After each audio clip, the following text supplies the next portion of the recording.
Queridos hermanos sacerdotes, diáconos, seminaristas, vida consagrada, hermanos todos, celebramos esta misa como nos lo pidió la Iglesia Universal, que haya un momento en el que el obispo, con los sacerdotes que puedan representar a la diócesis y con una buena porción de su pueblo santo, pidan por el eterno descanso del Papa Francisco en el marco de este novenario. Vivimos una hora histórica en la Iglesia. Está, como se dice técnicamente, la sede de Pedro vacante. Ha fallecido el Papa en turno. Oramos por él, pedimos que Dios lo reciba y le dé la recompensa que merece su trabajo apostólico. Y también pedimos para que en el cónclave que inicia en esta semana, el Espíritu Santo irrumpa fuerte en la Iglesia y nos designe a un sucesor de Pedro que esté en continuidad con el trabajo del Papa Francisco, de manera que escuchando la voz del Señor que nos habla desde la orilla del lago, es decir, desde el cielo, lleve la barca de Pedro, que es la Iglesia, por los mares, donde recogeremos esta pesca abundante. 12 años de pontificado que todos reconocemos en sus gestos, en su estilo y muy especialmente en los timonazos que le dio el Papa Francisco a la barca de Pedro, que es la Iglesia. Miren qué providencial, digan si no, es nuestro Señor el que guía la historia. Estamos en esta hora histórica de la Iglesia y toca en turno este evangelio que conocemos como las apariciones de Jesús a la orilla del lago de Tiberíades. Un texto que tiene con toda claridad grandes elementos que curiosamente, y no curiosamente, sino providencialmente, el Papa Francisco desempeñó para la Iglesia que le tocó presidir en estos 12 años de gracia. Hay tantos gestos, tantos estilos, tantas frases, tantas enseñanzas, tantas reformas, que sería imposible aquí evocarlas todas. Sabemos que quiso ser un papa cercano y lo logró. Sabemos que quiso acercarnos unos a otros.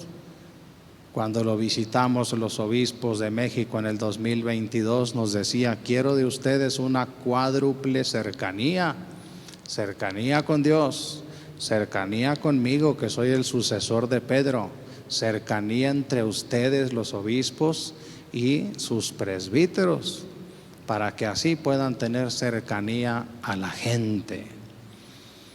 Vemos en cuántos gestos, como evadir la seguridad, bajarse del papamóvil, abrazar a todo mundo, dejarse tocar por las personas, por los peregrinos.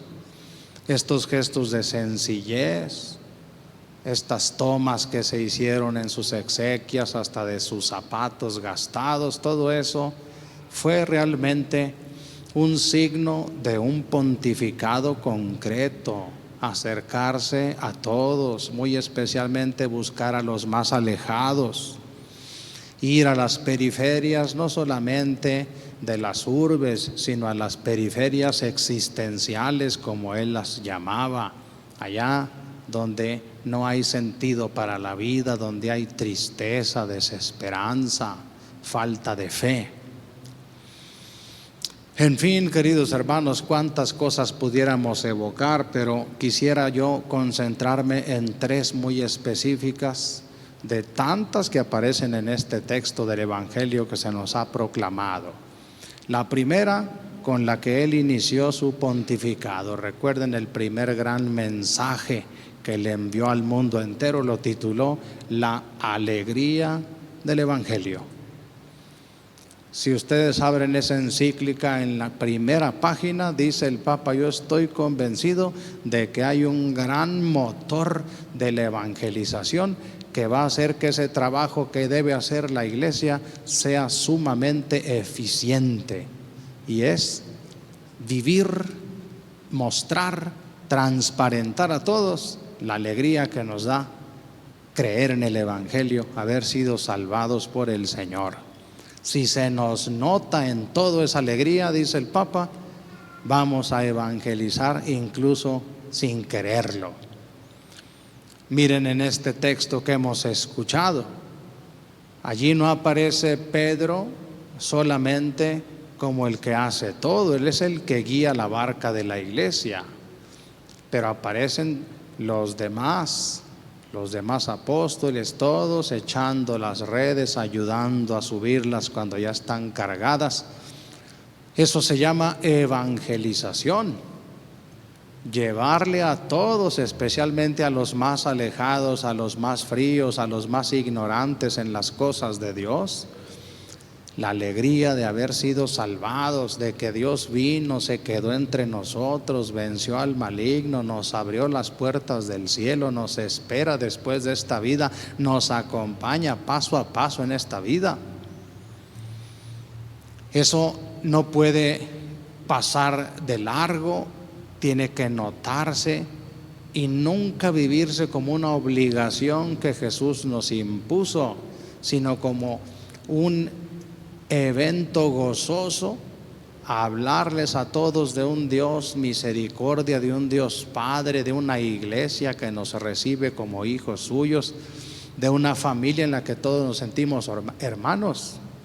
Esa es la alegría verdadera del Evangelio, que no le quita del todo la tristeza que tiene a veces la vida, porque eso es muy humano y es parte del pecado que nosotros mismos introdujimos al mundo.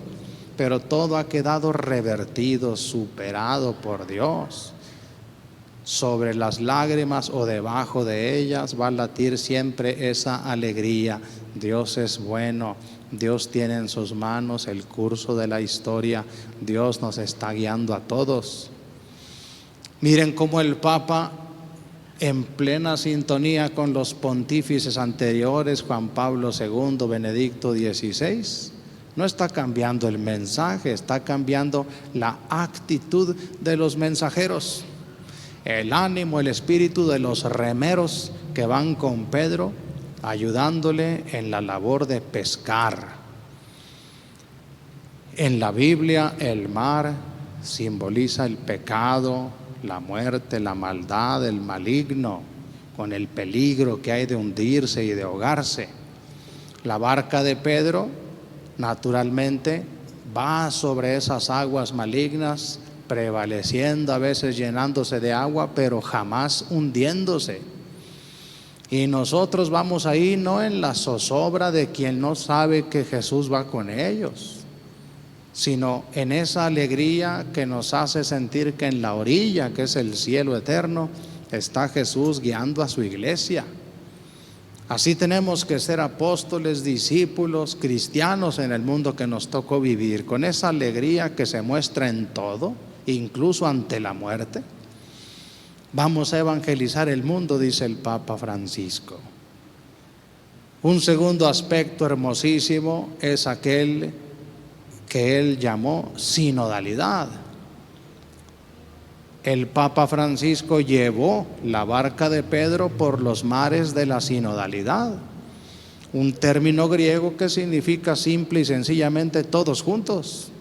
¿Quién es la iglesia? Pues ya se supo que no solo el Papa, no solo los obispos, no solo los presbíteros, no solo las religiosas, todos juntos.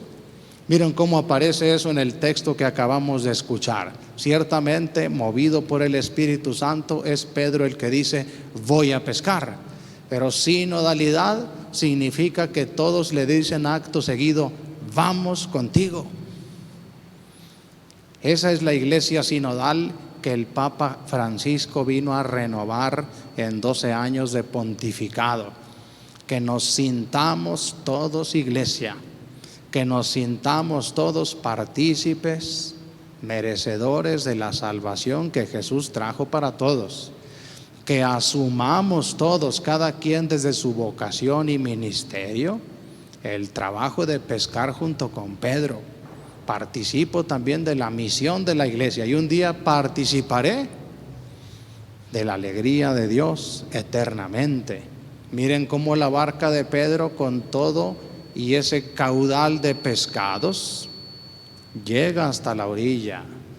Y qué interesante es que ciertamente es Pedro el que arrastra la red llena de peces, de pescados, se la lleva hasta Jesús, pero todos hemos colaborado en esa pesca, no está solo. Miren también lo simbólico del número 153. En esos tiempos se creían que ese eran todo el número de especies de peces marinos que existían. Que el texto diga que captó la pesca de Pedro y sus colaboradores 153 pescados, quiere decir que la iglesia es para todos los pueblos de la tierra, para todas las personas. 2 veces dice el texto, y las redes no se rompieron, es decir, da esta pesca para que todos se salven. Nunca podemos decir el bote está lleno. Hay que subir a todos, salvarlos y llevarlos ante Jesús para que gocen de estar con Él. Miren qué hermoso lo que se encuentran cuando llegan a la costa. Jesús tiene ahí unas brasas, tiene una mesa dispuesta, hay pan, hay pescado, les dice que traigan de lo que pescaron. Esa es la Eucaristía. Los verbos que nos narran lo que hizo Jesús son eucarísticos. Dice, tomó el pan, lo partió y se los dio. De manera que donde nos encontramos anticipadamente con Jesús antes de vernos eternamente con Él en el cielo es justamente aquí, en la misa, sacramento por excelencia que la iglesia custodia y celebra en el mundo entero. Y una tercera línea sin agotar es el tema de la resurrección. Miren, el último legado que nos dejó el Papa fue este año santo y vean cómo lo etiquetó con una frase central: todos nosotros somos peregrinos de la esperanza. Peregrinos quiere decir vamos caminando por el mundo, no tenemos aquí un sitio para instalarnos y quedarnos por siempre. Que no nos entristezca el hecho de que vamos de paso, de que unos ya se han ido, de que nosotros nos estamos también yendo. Eso no debe entristecernos si somos conscientes de que nuestro paso no es hacia el sepulcro. El mensaje capital de nuestra fe es el sepulcro vacío. Allí ya no está Jesús. Nos lo dijeron los ángeles en la noche de la Pascua que celebramos en este año. ¿Por qué buscan entre los muertos al que está vivo? No está aquí, ha resucitado. Eso no puede hacer más que llenar nuestra fe, nuestra vida de verdadera esperanza. La esperanza es esa convicción de que este mundo es bueno, de que Dios no nos desatiende, que no estamos dejados de su mano, de que nuestros esfuerzos por ser buenos y mejores no son inútiles, de que Dios está haciendo que baje su reino a este mundo a través de la persona insustituible de cada uno de nosotros. Miren qué importantísima virtud teologal destacó el Papa Francisco para la iglesia en este año y en este tiempo tan desesperanzado, tiempo descreído, tiempo de gente desanimada.